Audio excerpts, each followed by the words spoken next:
వరద బాధితులను ఆదుకునేందుకు మానవతా మూర్తులు ముందుకు వస్తున్నారు. ఇప్పటికే పలువురు సినీ ప్రముఖులు ఆర్థిక సాయం ప్రకటించారు. తాజాగా 120 కోట్ల రూపాయల విరాళాన్ని ప్రకటించింది ఎన్జీఓ అసోసియేషన్. ఒకరోజు బేసిక్ పే ద్వారా ఈ విరాళాన్ని సీఎంకి ఇస్తున్నట్లు వెల్లడించింది జేఏసీ. సెప్టెంబర్ నెల జీతంలో ఒకరోజు బేసిక్ పేను ఉద్యోగ, ఉపాధ్యాయ, పెన్షనర్లు అందించాలని నిర్ణయించారు. ఈ మేరకు ముఖ్యమంత్రి చంద్రబాబుకు అంగీకార పత్రం ఇచ్చినట్లు తెలిపారు ఎన్జీఓ జేఏసీ నేతలు కేవీ శివారెడ్డి, విద్యాసాగర్.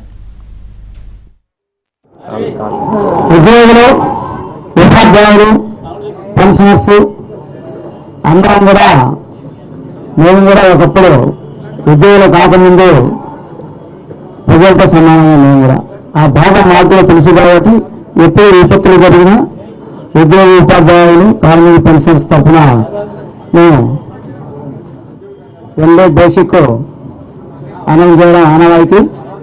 అందులో భాగంగా ఇప్పుడు కూడా ఈరోజు ముఖ్యమంత్రి గారికి ఉద్యోగులు, ఉపాధ్యాయులము, పెన్షనర్స్ అందరం కలిసి వన్ డే బేసిక్ గా మా సంఘాలన్నీ కూడా ఏకగ్రీవంగా తీర్మానం చేసుకొని ఇవ్వడం జరిగింది. రిప్రజెంటేషన్ కూడా ఇవ్వడం జరిగింది మా అందరం సంతకాలతో. మరి అదేవిధంగా విపత్తు అనేది అనుకోకుండా వచ్చే విషయం. ఇక వరద బాధితులకు ఒకరోజు వేతనాన్ని ఏపీ ఎన్జీఓ జేఏసీ నేతలు ప్రకటించారు. ఇక ఇదే విషయం గురించి మరింత సమాచారాన్ని మా ఏపీ బ్యూరో చీఫ్ రామారావు అడిగి తెలుసుకుందాం. Ramarao. Shankari, AP NGO JAC ఆధ్వర్యంలో 120 కోట్ల రూపాయల విరాళాన్ని ఏపీ ఎన్జీఓ అసోసియేషన్ ఈ రోజు ప్రకటించింది.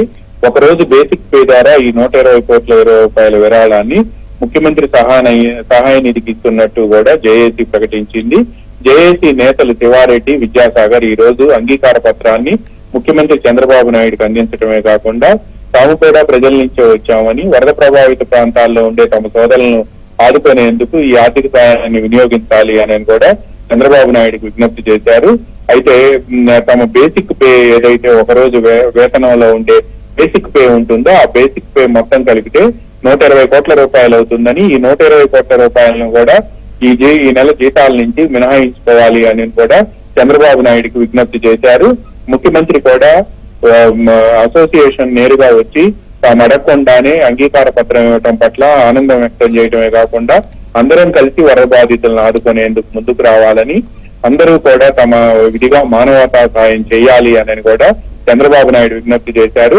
ఏపీ ఎన్జీఓ అసోసియేషన్ తో పాటు పలు ఉద్యోగ సంఘాలు, పలువురు దాతలు కూడా తమకు ఆర్థిక సాయం ఇస్తున్నారు అని, అదేవిధంగా మిగతా వారు కూడా వదాన్యులంతా వచ్చి తమ ఆర్థిక సాయాన్ని ప్రకటించి వరద బాధితులను ఆదుకునేందుకు రాష్ట్ర ప్రభుత్వానికి చేయూతగా ఉండాలి అని చెప్పి చంద్రబాబు నాయుడు వాళ్ళందరికీ విజ్ఞప్తి చేశారు. శంకరి.